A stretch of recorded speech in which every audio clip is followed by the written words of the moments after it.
TCS यानी कि Tata consultancy services, जो कि इंडिया की सबसे बड़ी आईटी कंपनी है, ने अपने Q1 के रिजल्ट अनाउंस किए हैं।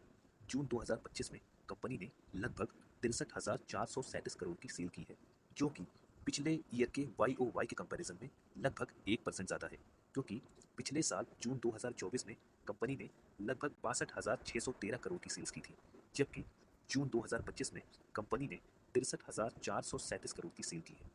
कंपनी के ऑपरेटिंग प्रॉफिट मार्जिन की बात करें तो 27% का ऑपरेटिंग प्रॉफिट मार्जिन कंपनी जून 2025 में लेकर चल रही है, जबकि पिछले साल जून 2024 में कंपनी अगेन 27% के ऑपरेटिंग प्रॉफिट मार्जिन पे थी, यानी कि कंपनी का ऑपरेटिंग प्रॉफिट मार्जिन स्टेबल रहा है।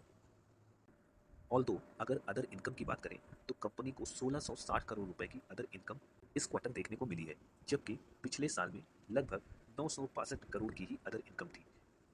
अब आ जाते हैं कंपनी के नेट प्रॉफिट पर। तो जहां जून 2024 में कंपनी का नेट प्रॉफिट था 12,105 करोड़, वहीं इस क्वार्टर जून 2025 में कंपनी का नेट प्रॉफिट है 12,819 करोड़।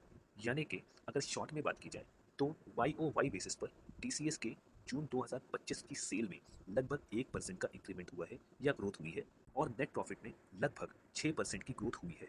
ऑल्दो यहाँ एक फैक्टर ध्यान में रखना चाहिए कि कंपनी को अदर इनकम से भी लगभग 1660 करोड़ का इनकम आया है।